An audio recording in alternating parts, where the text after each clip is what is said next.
Vayechi begins unlike any other portion in the Torah. No break, no space, no pause. And the sages insist that this absence is trying to tell us something. What could a missing space possibly reveal? Join me to discover why the silence itself may be the message in this week's 5-Minute Torah.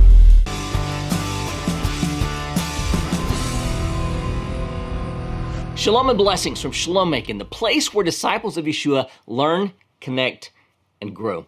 I'm Darren, and before I get into the 5 minutes of my 5-minute Torah commentary, let's cover a few quick facts about this week's Torah portion.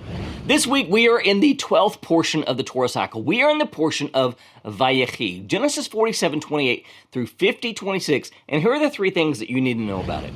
Number 1, a Sabbath tradition, the blessing of Ephraim and Manasseh.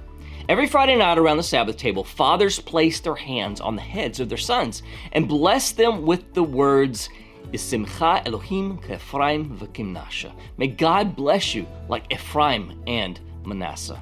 Many people are familiar with the moment when Jacob crossed his hands, placed his right hand on Ephraim, the younger, and his left hand on Manasseh, the firstborn. What is less known is that Jacob himself established this tradition. He told them, "By you Israel will pronounce blessings, saying, God will make you as Ephraim and Manasseh." This is Genesis 48:20.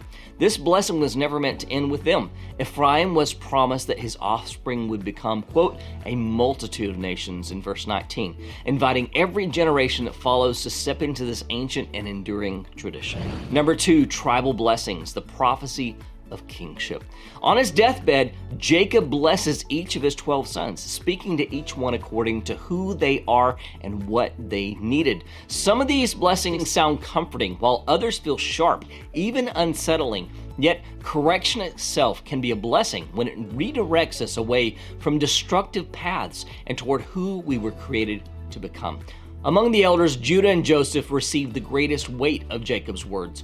Judah in particular is set apart as the royal line. The scepter shall not depart from Judah, nor the ruler's staff from between his feet, until tribute comes to him, and to him shall be the obedience of the peoples. This is Genesis 49:10.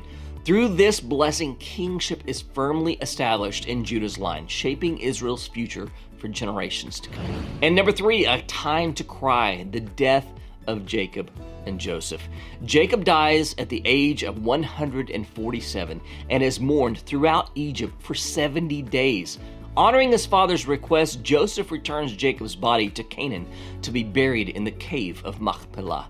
The journey is marked by an extraordinary procession. Servants of Pharaoh, elders of Egypt, Joseph's household, his brothers, and a vast company of chariots and horsemen accompany them. Joseph then returns to Egypt and lives to the age of 110.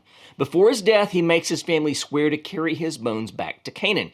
Yet, for reasons the Torah does not explain, they do not. The portion closes with a haunting line. So Joseph died being 110 years old. They embalmed him, and he was put in a coffin in Egypt. Are you a disciple of Yeshua? Many people say they are, but few truly understand what discipleship really means. Why? Because discipleship is a distinctly Jewish concept, an intimate relationship between a rabbi and his student.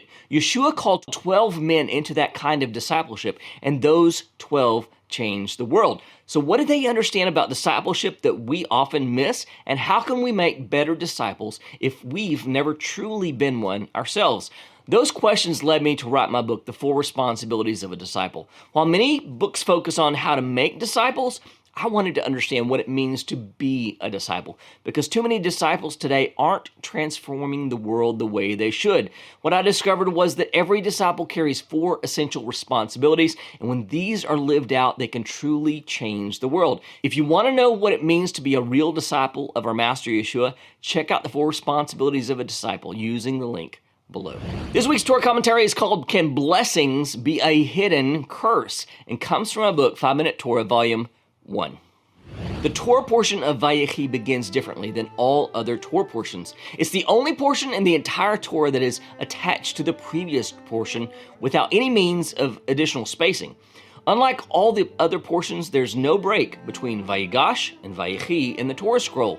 Our sages interpret this in a number of ways, as they consider the breaks and spaces in the Torah scroll to be equally as important as the letters, and for good reason. Since the spaces within the Torah are used to serve specific functions, there must be a lesson in this peculiarity within the Torah. One interpretation of this anomaly is that the lack of space between this portion and the previous one is supposed to teach us something about Jacob's children. Rashi proposes that once the children of Israel lost their father, the spiritual leader of the emerging nation, their foresight was cut short.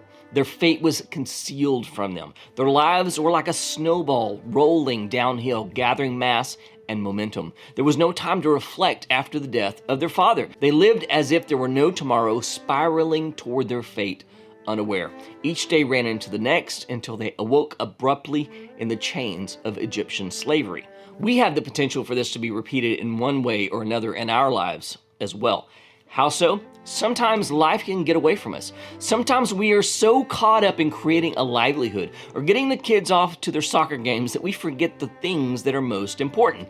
Sometimes we are so distracted by our jobs and getting ahead that we lose sight of the things that should be most dear to us. Therefore, we have a constant reminder to guard against this in the daily Amidah, the pinnacle of any prayer service. We ask the Lord to bless us for the good. We say, bless us, O Lord our God, this year and every type of produce for the good. Why is the expression for the good added to this prayer? Why don't we just ask for blessings in general? Aren't all blessings good? Not necessarily. Take, for instance, the successful businessman who prospers wildly, but he never has time for his wife and children. When one's business dealings are successful, they often become all-consuming, allowing little to no time for personal pursuits or spiritual endeavors. Or what about the one who suddenly comes into an enormous amount of money without any previous experience of managing money properly? Statistics show that the vast majority of those who win a large amount of money generally end up broke and worse off than they were before their windfall within 1 year. According to these findings, winning the lottery may seem like an incredible blessing, but could end up being a curse. There's a story told about a man who inherited a prosperous business from his father. However, rather than the business prospering as it did under the leadership of his father, it took a turn for the worse with his son. Concerned and wondering why the business was not succeeding as it did for his father, he approached his rabbi to get his advice. After relating his predicament to his rabbi asked him, "When business is slow, what do you do with your time?" He replied that he read the newspaper and caught up on the latest news. "That's your problem," the rabbi insisted. "When your father was running the business, he used his free time to study Torah and perform mitzvot. But you just waste your time away. The Yetzer Hara, the evil impulse, used the success of your father's business to try and distract him from his Torah studies. But you are already distracted, so the Yetzer Hara doesn't need to overwhelm you with business." We need to constantly pray that the steps we take today will lead us in the proper paths tomorrow. We don't want to be obsessed with business success at the cost of our families or our health or even our own soul. Yeshua said it this way, "What does it profit a man to gain the whole world and forfeit his soul?" Will our spiritual eyes be closed and our discernment be cut short to what lies ahead? Or will we take every step with discernment and eyes wide open? May every blessing we receive be for the good and not to our detriment. Chazak, chazak, v'nit chazek. Be strong, and may we be strengthened. Next week, we'll start the book of Shemot, or Exodus. If today's teaching stirs something in you, especially around the topic of regret, I want to invite you to explore a message I recently taught at my local congregation, Shalom, Macon, called The Poison of Regret.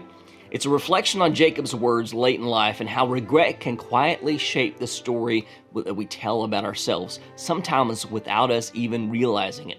My hope is that it helps you begin letting go of what's behind you so that you can live out your best life and be all that God has called you to be. Just click the link right here to get started.